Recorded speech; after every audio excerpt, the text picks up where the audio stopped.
Grande Alex, tudo bem? Tudo jóia, e você? Tranquilo? Tudo certo, graças a Deus. E aí, como tá as coisas aí? Tranquilo, aqui de quarentena ainda, né? A gente meio que. Parece que eu estou dando azar. Quando eu fui para o Brasil, o Rio virou a. Virou a. Como a gente chama? O epicentro da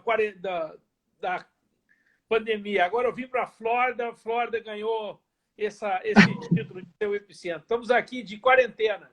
Seguimos. Tá chamando, hein? Boa, tá de boa, é tranquilo. Cara, obrigado por aceitar nosso convite aí. Queria falar, eu sei que você tem feito várias lives, né? Tenho acompanhado algumas e é muito legal, cara. Obrigado por dispor desse tempinho. E eu espero que o pessoal goste dessa live. Quero que seja uma coisa diferente do que você vem falado, que era um pouquinho do seu trabalho com o Thiago Pereira, inclusive, mas falar bem do trabalho com o Medley. Ah, legal. Sabe que, para mim, primeiro dizer que para todos nós tem sido uma oportunidade ótima esse período, né? Eu acho que, assim como todos vocês, procuro tirar o máximo de proveito do que nós estamos passando. Então, com certeza, as pessoas que estão entrando na nossa live, elas vão olhar, elas, se gostarem, vão ficar, ou talvez dê uma rodada para ver o que tem aí, né? Essa oportunidade de troca de informação tem sido muito legal. Eu gostei desse tema que você falou de medley, porque eu acho que é um negócio bacana e eu não conheço as dependências e a tua equipe do São Paulo ainda, né? Mas a gente já se encontrou várias vezes nas competições e principalmente no troféu Thiago Pereira. E que legal que a gente vai falar do medley, que é bacana para que as pessoas possam entender até um pouco do contexto, né? Até mesmo da criação do troféu Thiago Pereira, porque o troféu Thiago Pereira ele tem uma conotação lúdica de formação para a natação brasileira. Ah, com certeza. Inclusive, estava até comentando com a Gabi, esposa do Thiago, que o troféu Thiago Pereira é uma competição assim muito legal. Diferente das competições que nós temos aqui no em São Paulo, né? A filosofia que ele traz é muito legal. Então, estimular os quatro nados é uma coisa muito importante para o nosso formativo, para nossas categorias de base, né? E, Igor, fora isso, a gente, quando fez uma reunião, a gente se sentou e começamos a conversar, né? São várias pessoas que estão envolvidas no processo do troféu Thiago Pereira. E a gente começou a dizer assim, até a dona Rose, mãe do Thiago, a Gabi, que não é da natação, mas é a nossa administradora, o Thiago. Então, o que é chato nas competições? O que é ruim nas competições? A gente começou a enumerar quais eram aquelas coisas que a gente achava que poderia ser melhor trabalhado, né? Competições são longas, competições são desmotivadas, o cara vai para casa sem medalha, sabe? As medalhas são ruins, cansativas. A gente começou a montar um bocado de coisas que a gente encontrava que as competições. Pronto, então agora nós vamos fazer em cima disso. O que a gente pode fazer para que a nossa competição não seja isso? E aí, depois que nós formamos esse conceito, a ideia da premiação do melhor atleta, né? O troféu. O que era o troféu? Era a soma dos 4 tempos. Porque o que acontece, que é muito comum, é que muitas vezes você vê um atleta que ganha várias provas, então você já sabe que esse cara é o campeão, mas ele pode ser ruim em um determinado estilo, ele pode ser muito ruim nesse determinado estilo, que mesmo ele tendo ganho as 3 provas, ele não vai ganhar o troféu. Então, o troféu Thiago Pereira era para que as pessoas buscassem ser bom nos 4 estilos. Que a gente entende que isso seja extremamente importante para a formação e até mesmo para o conceito de todo mundo entender a natação competitiva, né? Inclusive, eu tenho um atleta que das 4 provas ele ganhou 3 Olha aí. e, e uma delas ele ficou em terceiro no peito e a diferença de 2 segundos no final do troféu performance ele acabou não pegando. E ele nadou bem pra caramba, assim, mas o peito era o calcanhar de Aquiles deles. E aí E, acabou não dando certo, mas fazendo até a ponte, uma vez até tava falando com ele e tal, de estimular todos os estilos nas séries, e ele virou para mim e falou: Mas eu não nado peito, para que eu vou treinar? É isso. Aí nesse dia eu falei: Tá vendo? É isso. É isso. E, sabe, até está entrando o Bruno Piso, que está entrando aí, que é o garoto do Corinthians, ele que participou de vários troféus Thiago Pereira, inclusive foi premiado em um deles como o melhor atleta da competição. A ideia, e o Bruno é Petis 2 esse ano, né? Então, tipo, o Bruno é um bom nadador, ele aparece no ranking, ele já se destaca. Mas o troféu Thiago Pereira, ele não é só para premiar o Bruno agora. Eu preciso fazer com que o Bruno entenda que se ele continuar trabalhando os 4 nados, ele continuar em desenvolvimento, ele chega lá na frente. E a gente sabe que não são todos que chegam, mas pelo menos aqueles que chegarão muito bem trabalhado em todos os 4 nados. Houve uma mudança no Brasil, essa mudança vai fazer 3 anos agora, esse é o 3º ano, que ampliou-se o número, na verdade, 18, 19 e 20, a 3ª temporada, no qual aumentou-se o número de provas que o atleta pode nadar. E isso foi uma coisa muito boa, porque deu uma oportunidade para a gente sair daquela mesmice de sempre nadar as mesmas provas. Isso foi uma coisa muito importante. Acho que abriu uma amplitude para os nossos nadadores, né? E minimiza aquela possibilidade de prematura especialização. Porque isso que acontece em todos os grandes países do mundo, onde você nada várias provas e só lá na frente, quando você tiver como um atleta formado, é que nós vamos ter o seu nado, ou seja, o seu estilo definido e a prova definida. Sim, esse processo é muito longo, então a gente não tem como prever, né?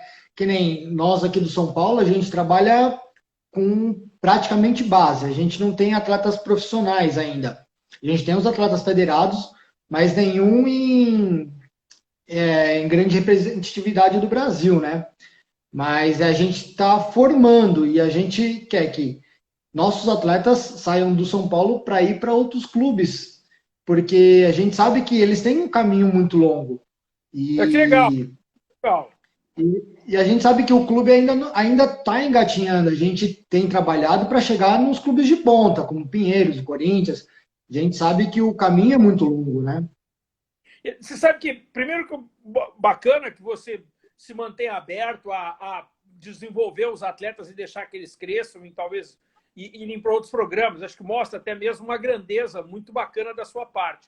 Mas até para explicar mais ou menos esse processo para as pessoas que estão nos assistindo, é de que quando você começa na base, e esse é o conceito do americano, a natação americana trabalha assim, você nada todos os nados e todas as distâncias, certo? Depois, Sim. quando o atleta vai começando a se desenvolver, você já nada o atleta no seu nado, mas em todas as distâncias. E quando chega na fase da especialização, que é a fase mais alta do alto rendimento do nadador, ele vai nadar somente o seu nado na sua distância. Então, essa progressão sendo feita de forma adequada, você dá ao atleta a oportunidade de desenvolver valências que muitas vezes acabam sendo deixadas de lado e acaba se tornando um grande atleta. E a gente até vê muitos atletas hoje, esse é o meu ponto de vista, que nem você pega o brasileiro infantil, juvenil, poucos atletas nadam medley, já são meio que direcionados aos estilos focado, né? Você sabe que me parece que, eu acho que o Sudeste, me corrija se eu estiver errado, me parece que o Sudeste, ele determina uma prova como obrigatória. Me parece que numa das fases da temporada é o 400 livre, na outra fase é o medley. E eu acho que isso é importante. Já existem vários outros lugares do mundo onde o nadador tem que nadar as provas de medley. E digo assim, por exemplo, a experiência que eu tenho da natação americana, o conceito, as pessoas já sabem que para conseguir melhor resultado, eles vão ter que não só competir, mas também treinar o medley. Faz parte do processo. Mas, por exemplo, acho que tem pouca gente que sabe disso, mas O Caleb Dressel é recordista americano de 200 medley em jardas. Talvez ninguém sabe disso.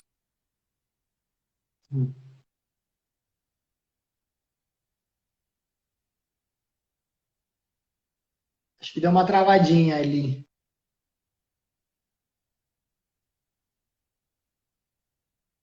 Entrou uma ligação aí. Perdão. Deu uma falhada aqui. Não, entrou, foi uma ligação. Então, tipo, Ah, veja o que acontece neste processo.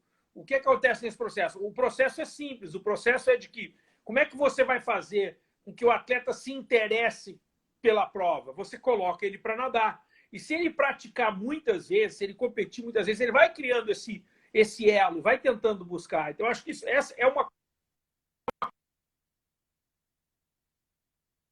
coisa que faz parte do processo de desenvolvimento, é importante e é bom que as pessoas entendam da sua qualidade. E, Alex, me fala uma coisa. Você, como comentarista, quais são os atletas de medley hoje no Brasil? Não entendi. Como Não entendi. comentarista, que você... Oi? Tá falhando um pouquinho a conexão, né? Tá me ouvindo? Estou lhe ouvindo, estou lhe escutando. Então, como comentarista, eu queria uma opinião sua. Quais são os grandes atletas de medley hoje no Brasil? Quais são os melhores ou como eu vejo os nadadores de medley no Brasil? Não, quais são os melhores hoje? Como você vê eles? Você sabe que nós saímos da geração Thiago Pereira, né? Deu uma travada aqui para mim. Espera aí. Não sei se você está me vendo. Tá travando um pouquinho a sua imagem. Vamos lá.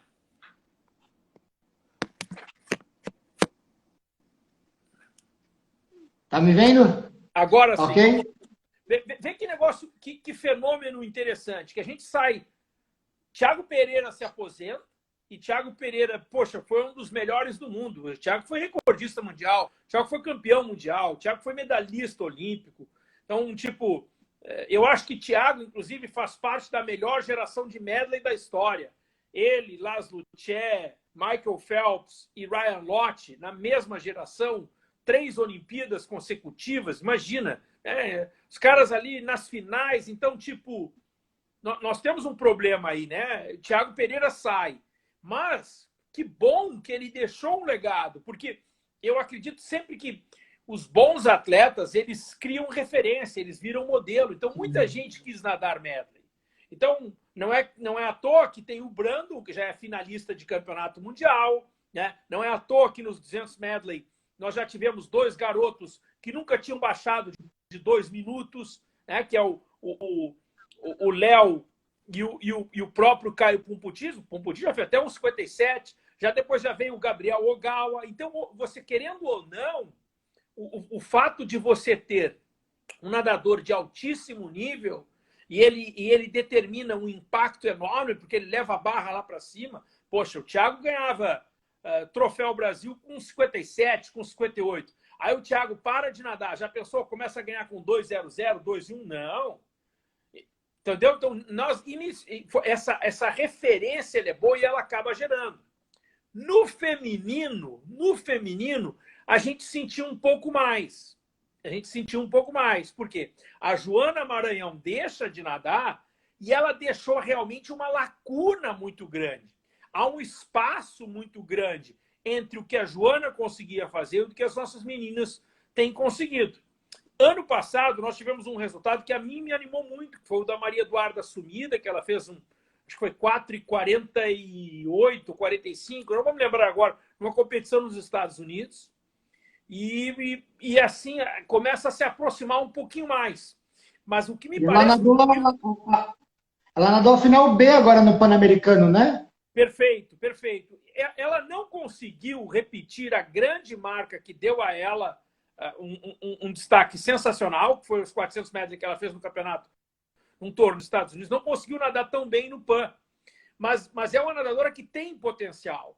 E assim, eu até ela treina aqui nos Estados Unidos com o Arthur Albiero, na Universidade de Louisville, e eu imagino que não deve ser fácil você substituir uma Joana, como não é fácil substituir um Thiago. E queira tu ou não, o nível de exigência é o mesmo. A gente não vai querer, que eles saiam de cara fazendo os mesmos tempos, mas eles não podem ficar muito tempo distante. Então, por exemplo, ver uma nadadora brasileira mal quebrando a barreira dos 5 minutos dos 400 metros, não, gente. A gente já tem que ter 8 finalistas já nadando abaixo dos 5 minutos nos 400 metros. Então, é algo que estes super atletas que acabam aparecendo, são gerações, né, Joana, eles elevam a barra e a gente tem que ir atrás. Eu acho que ela vem também meio que junto com a Gabi Roncato, né? Que veio numa tocada boa, que nos últimos anos não teve uma fase tão legal, mas que agora tá focada para a Olimpíada também, né? Tava treinando muito, né? A Gabi, no ano passado, teve muito problema de doença. A Gabi, ano passado, teve problema de lesão, não foi legal, teve uma doença até com o sistema imunológico dela. Então, a temporada passada para a Gabi não foi legal. Este ano, ela está treinando muito bem. Eu conversei com o Márcio, ele tinha me dito que ela estava treinando muito bem, só que parece que eles identificaram mais chance para ela de ser olímpica nas provas de livre do que no medley. Então, vamos dizer assim, no levantamento deles, eles identificaram mais chances de vagas olímpicas para as provas de livre. E é nisso que ela está treinando. Deve nadar também as provas de medley, mas a expectativa maior deles está nas provas de livre. É que nem a própria Etienne, tá mudando um pouquinho, né? Tá saindo um pouco do Costas, né? Porque a Etienne, se você pegar os tempos da Etienne, os 27,3 dos 50 costas dela, coloca ela entre as melhores do mundo. Os 59,6 que ela conseguiu fazer uma vez, que foi lá em 2015, ela tem nadado normalmente para 1,00, não coloca ela nem na final B, né? Nem final B de campeonato mundial, coisa parecida. Então, é uma marca que não leva para ela para lugar nenhum. Então, ela já sabe que vai parar na semifinal, nem chegar na semifinal com 100 costas. Então, qual foi o lance? Eu vou usar a minha velocidade, vou investir no meu 50 livre, que ela foi finalista olímpica em 2016. E está certíssima. Eu até conversei com ela na Best Cam e ela contou que está focadíssima nesse 50 livre. E até foi uma coisa bacana e que houve uma avaliação biomecânica e se juntou um excelente trabalho do biomecânico lá do SESI, o Fabiano, que dividiu a prova dela em várias partes e juntou essas várias partes. E encontrou que ela é capaz de conseguir nadar para talvez 24,1, que seria uma marca sensacional e colocaria ela na final novamente. E até você falou da Maria Eduarda sumida, até queria que você falasse se você vê algumas promessas no futuro aí. Tenho. Se você olhar nas classes mais baixas, eu começo pelas meninas, eu fiquei bastante impressionado com o resultado da Stephanie Balducini, nadadora do Paineiras, na temporada passada. Nós nunca tínhamos tido uma nadadora que fosse campeã brasileira em 4 provas, nos 4 estilos, na mesma competição. Então, foi algo realmente fenomenal, fantástico. E eu acho que ela é um grande talento. E, incrível que pareça, mesmo assim, eu não vejo no medley a melhor prova dela. Mas é bom que ela consegue ter essa vamos dizer assim, essa versatilidade capaz de reunir em grandes... Você fala, são provas diferentes, as provas... Cortou um pouquinho, Alex. Vamos lá. As provas têm características diferentes e exigências distintas. Mas é legal que você consegue ver que ela consegue combinar isso. Então, tipo, ela é um bom talento e que bom que vai desenvolver outras provas. Mas especificamente... Tá, né? Você estava escutando, não? Tô escutando, eu falei, e ela tá na mão do Vlad, né? Um grande técnico. Bota para quebrar, bota para quebrar. Mas especificamente na prova de medley, eu acho que o Stefan Steverink é um cara que tem tudo. E principalmente na prova dos 400 medley, vai ser a provaça dele. Eu acho que esse cara vai nadar uma prova muito expressiva já na seletiva do próximo ano. Eu não vou ficar surpreso, inclusive. Eu não sei se ele pega a vaga olímpica. Eu não tenho essa capacidade de previsão. Mas a marca olímpica faz. A marca olímpica eu tenho quase convicção de que ele faz. E queira ou não, a competitividade aqui ainda é muito alta, né? A pirâmide vai afunilando, né? Vai apertando cada vez mais. Ainda bem, né? Não, em total, e que legal. Sabe o que eu acho? Que bom que nós temos uma nova geração aparecendo, que bom que nós temos novos valores aparecendo, e pode ter certeza, se a sequência, vamos dizer assim, se esses resultados na progressão seguirem na mesma linha, nós estamos num caminho muito expressivo para resultados internacionais. E eu até queria te perguntar, agora como técnico mesmo, né? O seu filho, assim, como você vê as características de um bom nadador de medley? Se você pega na base ali, você vai falando, como eu vou trabalhar isso aqui? Esse cara tem que ter isso para ser um nadador de medley. Cara, essa pergunta é muito legal. Sabe por quê? Essa pergunta é muito legal. Eu tive a felicidade, fui eu que ensinei Joana Maranhão a nadar. Então eu conheço Joana desde pequena. E as primeiras provas de Joana, os primeiros títulos de Joana, a primeira medalha de Joana em Troféu Brasil foi nos 200 peito. Só que uma menina, uma mulher, ela muda. Depois que ela matura, ela muda, o corpo toma proporções distintas. E todo mundo sabe, provavelmente, que o pior nado da Joana, no peito, no medley dela, nas conquistas que ela teve na carreira mais, vamos dizer, na alta performance, o pior nado era o peito. Então você tinha uma nadadora que no início da sua carreira, o peito era o que se destacava, e você chega ao final da carreira dela e com os melhores resultados, o peito é praticamente aquele que quase compromete os resultados. E aí, se você levar isso para os homens, você vai vir algo similar também. Então, você vai ver algo similar. Muitos nadadores acabam trocando onde eles conseguem se dar um pouco melhor. Todos nós, naturalmente, sempre temos um nado mais fraco. Lembra do teu nadador que disse que não nadava peito? Ele não está errado. Ele não está errado. Talvez ele não nade mesmo. Mas eu sempre digo, eu até uso a estratégia da filosofia tiririca. Pior que tá, não fica. E o que acontece muito com os nadadores é o seguinte: quando ele tem uma determinada ou um nado, ou até mesmo uma atividade, seja braço, seja perna, e você diz assim, galera, agora nós vamos fazer uma série de braço. E aquele cara que nada mal o braço, ele já faz assim, ou é uma série de perna, aquele cara que bate perna mal, perna não. Isso nada mais é do que um sentimento de defesa do nadador. Então, antes mesmo dele começar a série, antes mesmo de ele começar, ele já determinou que ele é aquilo ali. Então, que ele não vai conseguir nada naquilo ali. Gente, é exatamente o contrário. Filosofia tiririca. Pior que tá, não fica. Se você é muito ruim naquilo ali, é muito mais fácil de você melhorar. Então, é muito mais fácil um nadador patureba de peito baixar alguma coisa do que o Adam Peary, que é o melhor do mundo. Então, tipo, esse sentimento de defesa é uma coisa muito presente. Então, é algo que os treinadores, e que bom que tem vários que estão nos assistindo nesse momento, que precisam passar aos seus atletas. Pior que tá, não fica. Então, trate de trabalhar esses elementos, porque lá na frente pode fazer uma grande diferença. Pode ter certeza disso. Natação é os detalhes que contam a diferença, né? Eu até brinco com a molecadinha. Sim, não, pode falar. Sim.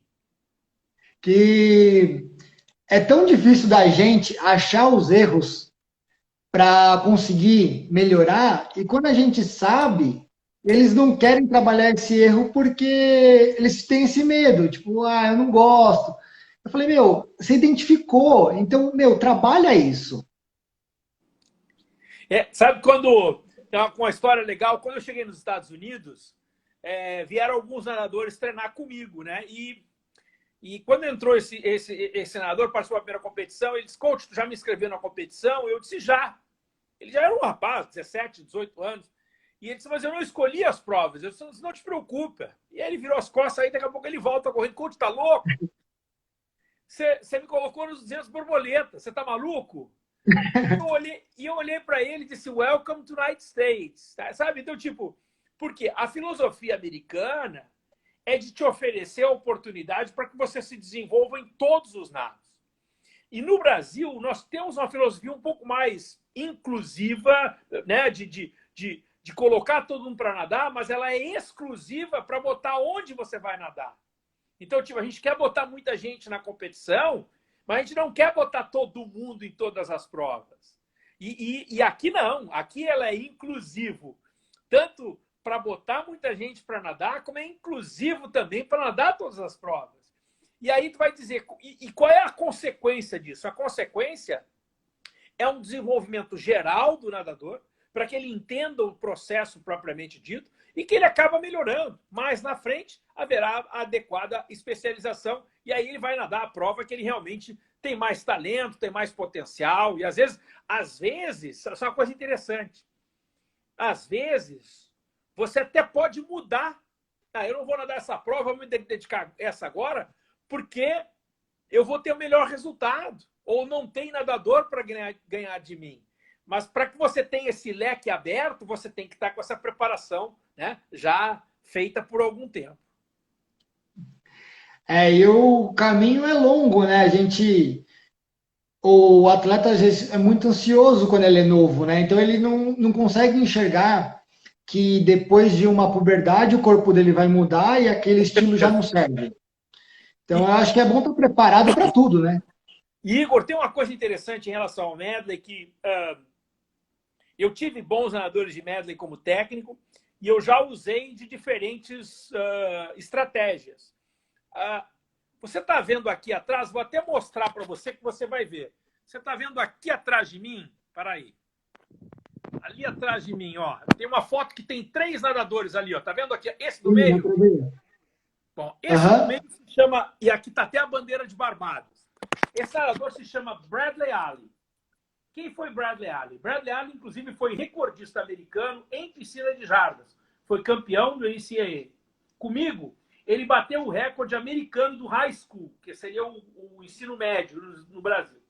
Ainda comigo, ele foi medalhista de bronze dos 200 medley no PAN do Rio 2007. Foi a primeira e única vez que Barbados ganhou uma medalha na natação de Jogos Pan-Americanos.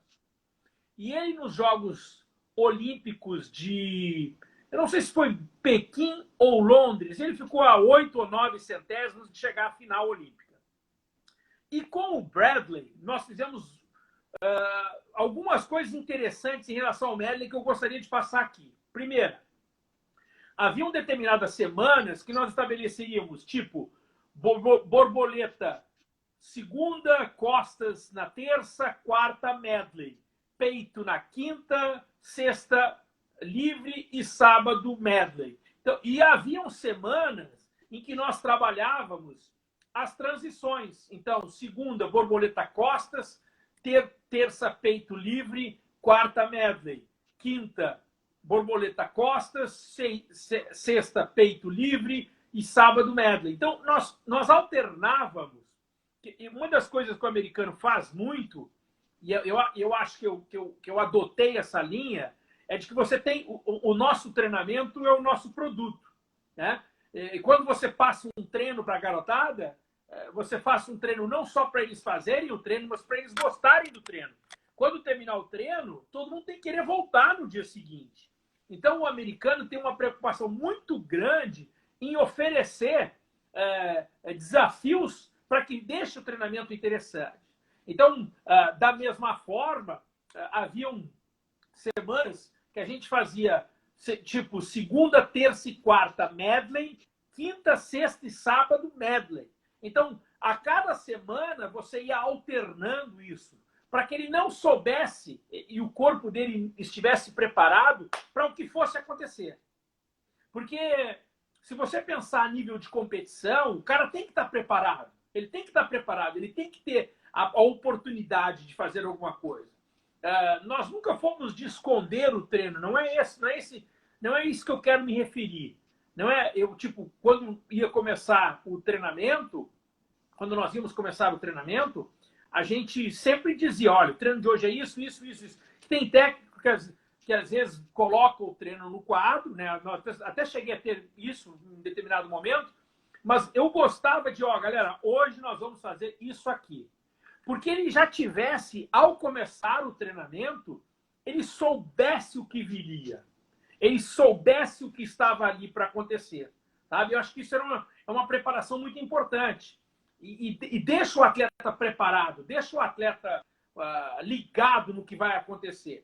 Eu não gosto muito olha, galera, e eu até sei gente que faz, mas eu particularmente não gosto. O treino da semana é esse. Isso é segunda, isso é terça, isso é quarta. Isso já não me agrada tanto. Sabe por quê? Nem eu sei como eu vou estar na sexta-feira à tarde. O que dirá o meu nadador? Então, até nós temos nós fazíamos o programa da semana, mas sempre tem que haver um ajuste. Na medida em que eu digo exatamente o que vai acontecer naquele dia, puxa, eu acho muito comprometedor, mas eu respeito. Cada um trabalha da forma que se achar mais adequado. Uma das coisas que eu acho que é muito importante, e eu acho que essa é uma coisa que eu vi, por exemplo, treinadores do Paul Yetter. Paul Yetter foi um cara que treinava uma nadadora que foi recordista mundial dos 400 medley, e ele era um cara que trabalhava muito a questão da cultura dos atletas. O atleta tem que entender do esporte, tem que entender do treino, tem que entender da fisiologia. Então, ele dava aulas para os atletas. E eu sou um cara que sempre digo que natação é um esporte para gente inteligente. Tem que ser inteligente. E para medley, então, mais ainda. Você estava falando disso aí. Eu tive um atleta, tenho ainda, né, o Bruno Chiesa, que ele fez até o swim camp com você. Hoje ele está estudando ciência do esporte na Unesp, né? E ele até uma vez me perguntou, falou, Igor, você faz o treino do nada, assim, você não planeja nada? Eu falei, cara, eu sigo um planejamento, mas eu não tenho muito o treino da semana, tudo vai depender do dia. Às vezes vocês faltam muito, então tem que trocar o treino de sexta, tem que fazer aqueles ajustes, né? Então, eu falei, o planejamento é esse, eu vou trabalhar em cima disso, mas não que eu tenha o treino todo feito do mês inteiro, né? E eu até ia te perguntar essa parte de treino, que você mais gostava de fazer no seu trabalho? Se, por exemplo, uma série 4 de 8 de 50, você misturava estilos ou trabalhava específico cada nado? Ou e aí mudava o dia? Até era uma curiosidade minha, assim. Igor, eu comecei a ser técnico ainda na década de 80. No final da década de 80, eu já trabalhava como técnico no Brasil. E desde aquela época, eu sempre acreditei muito numa coisa chamada especificidade. Então, eu me lembro que eu tinha um grupo que não era de bons nadadores ainda, mas já naquela época, eu já acreditava que era importante a especificidade. Então, eu já dividia os meus atletas por grupos de nado. Então, eu estou falando da década de 80, nadadores de média, nadadores de costa, nadador de peito, de velocidade, de fundo. Às vezes eu tinha 5 grupos, às vezes 3 grupos, às vezes 2 grupos, às vezes eles treinavam juntos. Então isso sempre veio comigo, é algo que eu trouxe comigo. Evidentemente, quando que eu era dono do Dave Nadadores, como dono do meu programa, eu tinha a capacidade de ampliar isso. Então eu dava treino, para você ter uma ideia, para 60 pessoas ao mesmo tempo, com 7 treinadores comigo na borda. Então nós dividíamos os treinadores por seus respectivos grupos e deixavam... Porque, querendo ou não, e aí eu tenho certeza que você deve sentir isso, quando você dá um treinamento de velocidade para um cara que é velocista, você tem um pouco mais de atenção dele. Poxa, esse treino é para mim.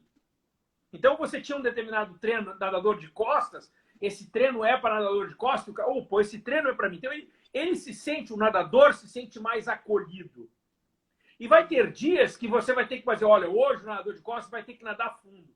Eu quero que você faça uma série de fundo. Ele vai fazer.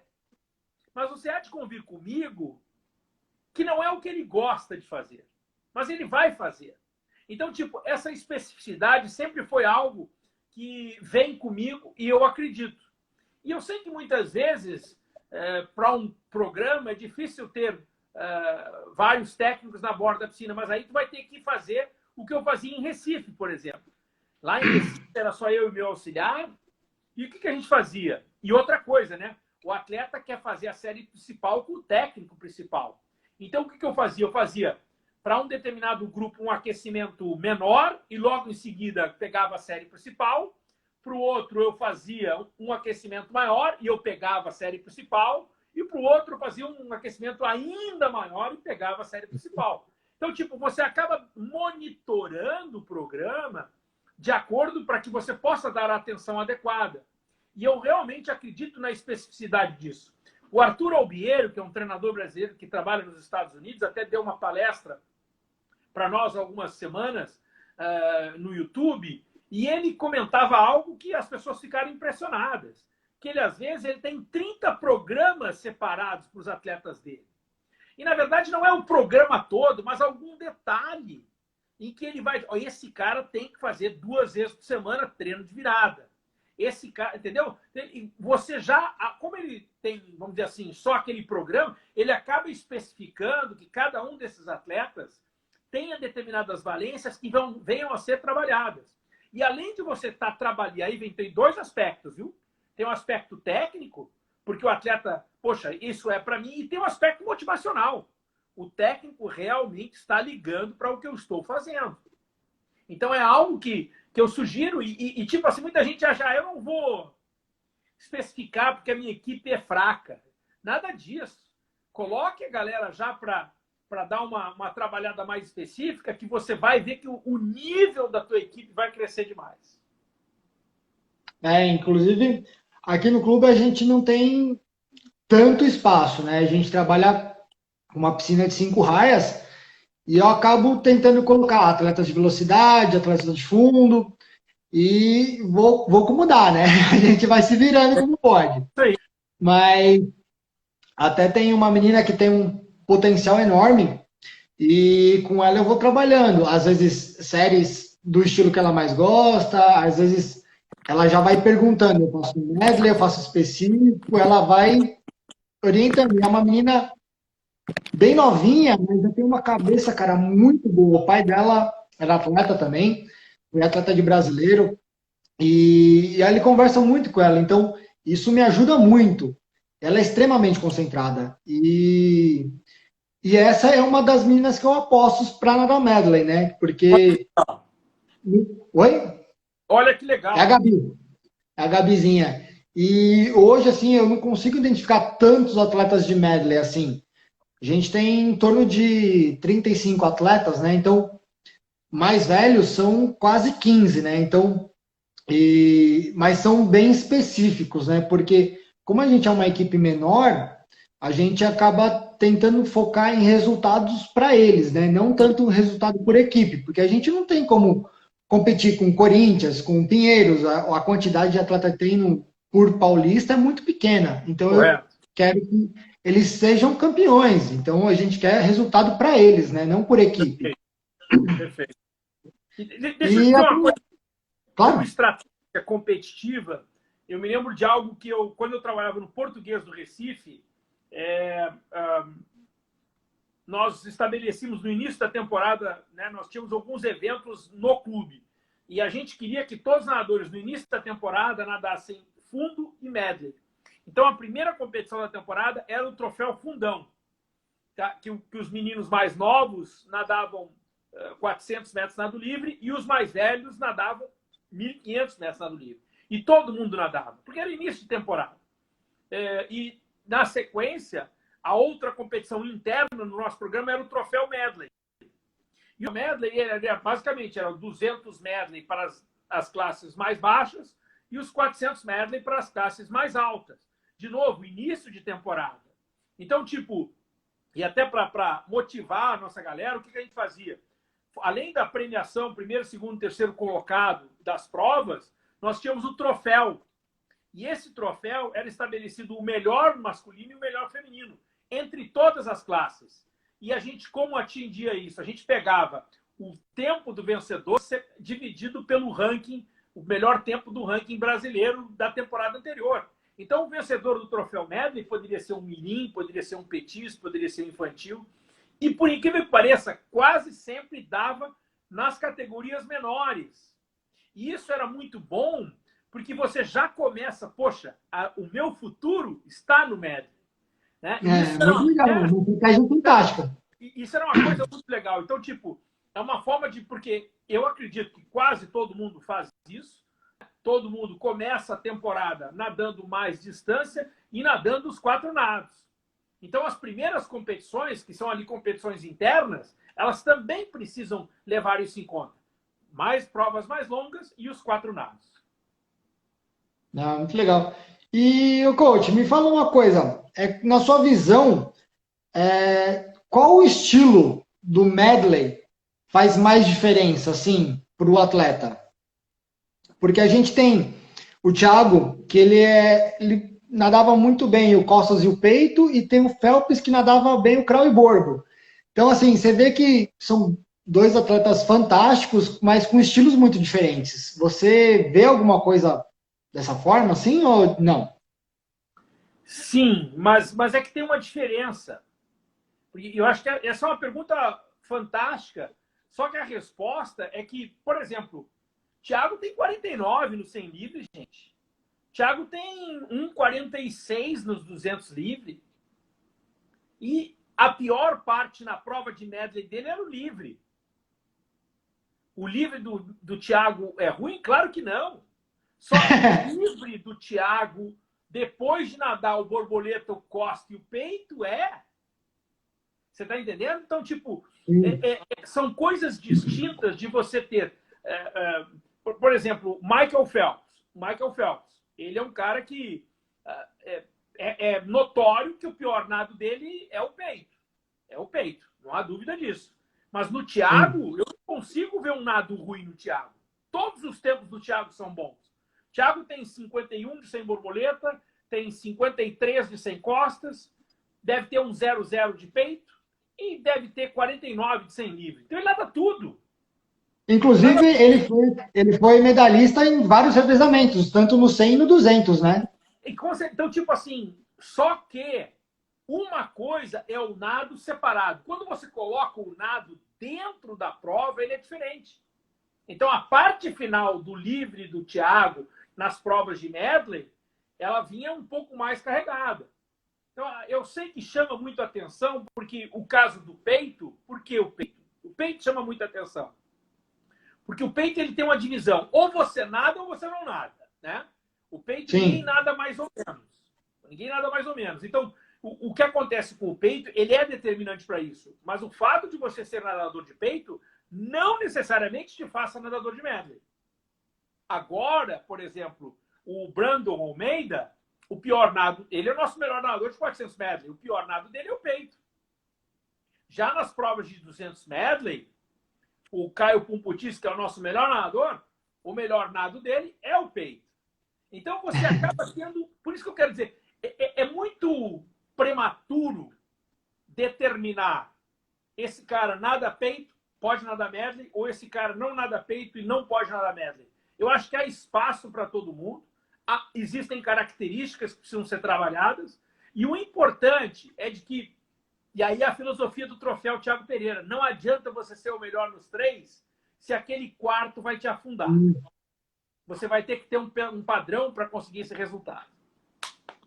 Até te perguntei porque assim, tem essa questão do peito que o pessoal fala, né? Mas também que se a pessoa não nada muito bem um borboleta, ela exige demais, ela acaba quebrando, né? Então, tem todos os seus detalhes, né? Que faz a diferença no final, né? Com certeza. Por isso que eu até te perguntei, porque meu, todo mundo fala do peito, eu não acredito que seja isso, mas isso é uma Também visão minha. concordo com você. Concordo com você. Também acho que não. Eu acho que tem que existir um. É importante, mas não é decisivo, não. Não é, É, perdão, não é decisivo, não, não. É importante, mas não é determinante. Eu acho que essa seria a construção adequada. É importante, mas não é determinante. e aí, no final das contas, a gente acaba até entrando numa questão de, por exemplo, o nadador nada mal costas. Meu, como fazer o nadador de medley treinar mais costas, que é uma coisa que ele não gosta? Como você vê esse ponto aí? Eu acho o seguinte: primeiro que eu. Só está abrindo a porta aqui, mas vamos lá. Primeiro é o seguinte: Imagina.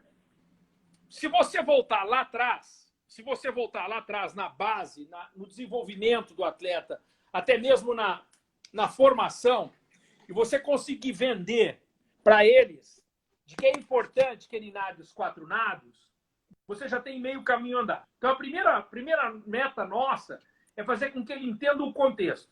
Natação é um esporte para gente inteligente. Então, os nossos atletas, eles precisam entender o contexto. Eles não vão fazer porque o coach mandou, porque o Igor mandou, ou porque está escrito no quadro. Eu tenho que fazer porque é importante para mim.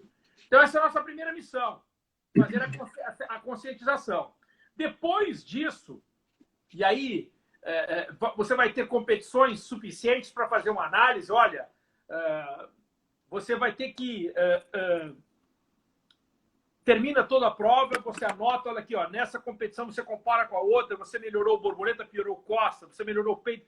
E aí você vai construindo. Teve até uma palestra sobre isso com o técnico Michael Ball. O Michael Ball, que é o treinador australiano, ele era o técnico da Stephanie Rice, que foi medalhista olímpica nos 400 medley, nos 200 e nos 400 medley. E a Stephanie, e ele mostrou, Stephanie, você tem que melhorar o teu nado costas. E como é que ele conseguiu provar isso? Ele pegou os tempos dela, comparou, ó, tá vendo onde você vai? E aí, tá entendendo? A ideia é essa, não é fazer os atletas te obedecerem. A primeira missão é fazer com que eles entendam. E a partir daí você vai conseguir montar uma boa relação, uma sinergia, e as coisas vão só acontecer e cada vez melhor. Porque se o atleta não entende a série, não entende o a longo prazo, é complicado, né, da gente trabalhar. E até ia te perguntar se um atleta de medley ele acaba, às vezes, treinando mais que os outros, e por isso que hoje a gente tem menos atletas no medley? Você acha Não, que... não, de jeito nenhum. De jeito nenhum. Não. Sabe, Primeiro, eu acho assim, primeiro que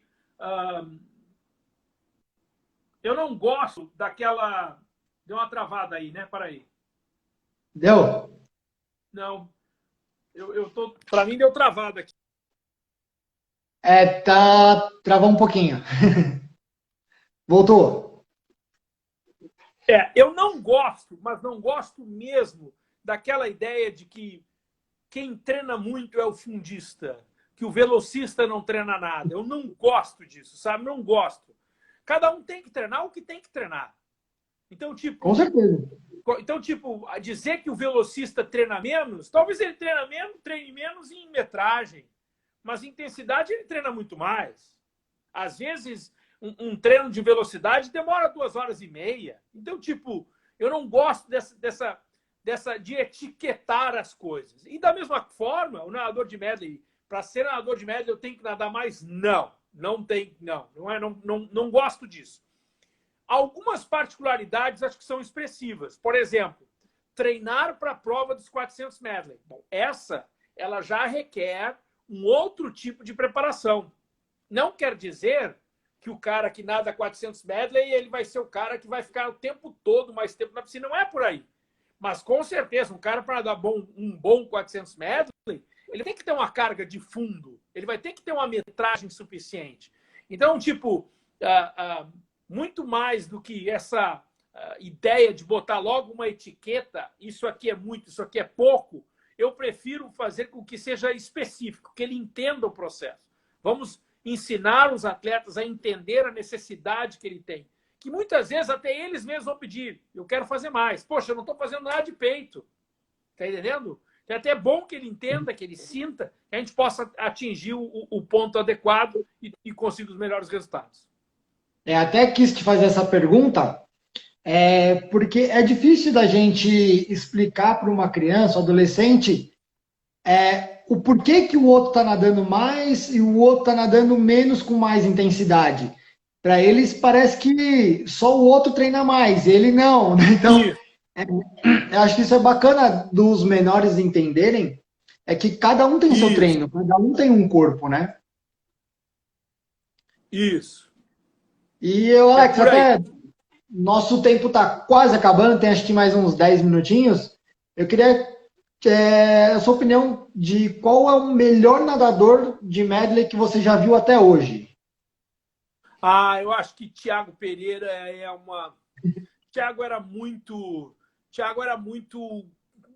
talento, cara. E eu tive a oportunidade de treinar o Thiago Pereira na época do Pan Pacífico de 2006. A primeira medalha internacional do Thiago na carreira internacional dele, os 400 medley, foi nesse Pan Pacífico de 2006. Ele treinou conosco lá no Pine Crash, aqui em Fort Lauderdale.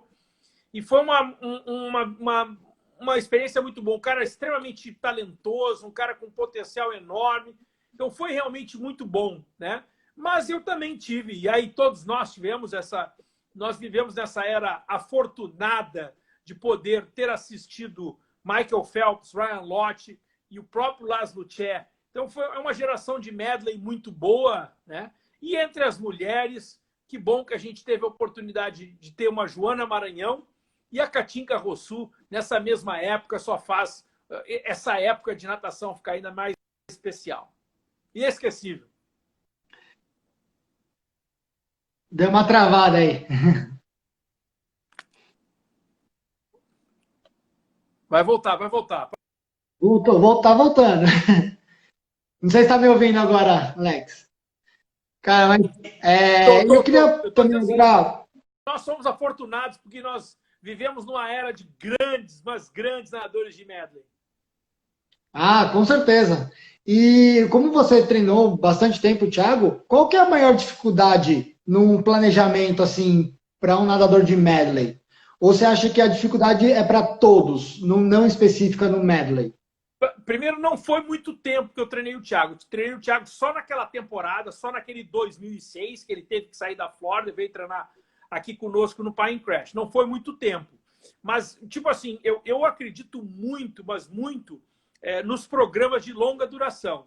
Eu acho que quando você tem um atleta por muitos anos, você consegue estabelecer elementos e fatores que enriquecem a carreira do atleta. Eu sempre achei que é muito importante, não só por conhecer melhor o atleta, mas por poder também delinear exatamente quais serão os pontos a serem trabalhados na formação dele. Porque a gente vê que você falou que chegou a ter quase 60 atletas, né? Então acaba sendo, não sei se limitante, ter tanto atleta para trabalhar tantos estilos num período, né? Não sei como você pensou no planejamento, né? Por isso que eram comigo, era eu e mais 7 dando treinamento. Éramos 8 pessoas nesse grupo. Que eu acho que eu não gosto de... Eu sei que no Brasil acaba acontecendo, mas, por exemplo, um técnico para 25, para 30 atletas, ainda mais falando em alto nível, você não consegue fazer um trabalho adequado.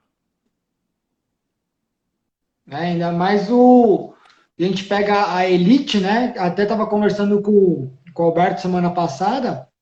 Ele falou, né, que o fisiologista ele faz toda a parte do cronograma dele, né? Imagina, você tem 60 atletas, como você vai trabalhar com um fisiologista para tudo isso, né? É difícil, é difícil, é difícil, é difícil. Aí a gente tem até o exemplo da Poliana, né, com o Sintra, que ele ficava exclusivamente com ela e teve o resultado que teve, né? Tipo assim, eu acredito que uma certa especificidade acaba criando incrementa a possibilidade de resultados. Então, eu acho que, principalmente o atleta de alto rendimento, ele deve ter deve trabalhar em grupos menores para melhores resultados. o Alex, e ter essa variação de trabalhar com grupos pequenos e fazer base, às vezes, com um grupo grande, e acho que no meu ver, né, não é legal também se trabalhar com diferentes idades, né, que você acabar unindo, né, esses grupos, né, que serve de Correto, referência, serve de estimulação para eles, né. correto, correto, correto. Não, mas, ó, nosso tempo tá acabando, faz acho que mais 2 minutinhos. Eu queria agradecer você. Obrigado. Eu sei que o tema é muito amplo, mas a gente queria passar um pouquinho da sua experiência, a sua visão de técnico, de comentarista, que você vive isso o tempo todo. E para quem não te segue, o seu Instagram é fantástico, cara. Tem muito conteúdo legal. O Pô, que pessoal legal. tem que seguir você, cara. Eu sou muito seu fã. Que E massa. não sei se você quer deixar uma consideração aí, ó, nesse finalzinho. Eu acho que uma das coisas que eu acho que é interessante passar para a galera, por exemplo, é tipo, há uma diferença estratégica, por exemplo, de quem nada as provas de 200 e as provas de 400 medley, né? Porque, por exemplo, os 200, como é uma prova mais curta, são ataques, né? Que você não tem como você se controlar. Já as provas de 400 medley, elas são muito mais estratégicas. As provas de 400 medley, elas são realmente muito estratégicas, né? E até, por exemplo, tem pessoas que quando nadam uma prova pela primeira vez, um 400 metros pela primeira vez. Poxa, eu estou com medo de nadar os 400 metros. E a estratégia que eu digo é muito simples. Passa os primeiros 50 metros de cada nado na posição e volta progressivo. E aí, com isso, a pessoa vai tomando um pouco mais de confiança e depois acaba dominando a prova e o resultado acaba acontecendo. Essa é a dica que eu dei. Primeiro Para os 400 meus metros. atletas, sabe o que eu falo, Alex? Não se preocupa com o tempo. Termina a prova sem ser desclassificado. Tá ótimo. Eu sempre digo, passe os primeiros 50 na posição e o segundo volte progressivo. E é uma forma muito estratégica, eles ganham confiança, depois acabam resolvendo. Cara, obrigado pelas suas palavras, seu tempo, cara. É fantástico. Eu acho que isso aí é impagável. Ter esse conteúdo aqui salvo, o pessoal aprender com o tempo. Eu sei que a gente vai perecer aí um dia, mas acho que todo o conteúdo que a gente deixar vai ser válido e vai servir para o pessoal aprender muito isso aí, né, no futuro. Perfeito, perfeito, perfeito. Cara, muito obrigado. Uma ótima semana aí. É um prazer imenso. Aí, precisar de qualquer coisa, você pode contar com a gente sempre. Obrigado e fica a minha promessa. Ainda estou devendo uma visita à equipe do São Paulo. Ainda não cumpri. Pode esperar que eu Com apareça certeza, por eu aqui. vim aqui, vai ser servir de portas abertas. E obrigado a todo mundo que acompanhou a gente, essa fera aqui. Valeu. Obrigado, Forte Igor. abraço, Alex. Abraço. Obrigado.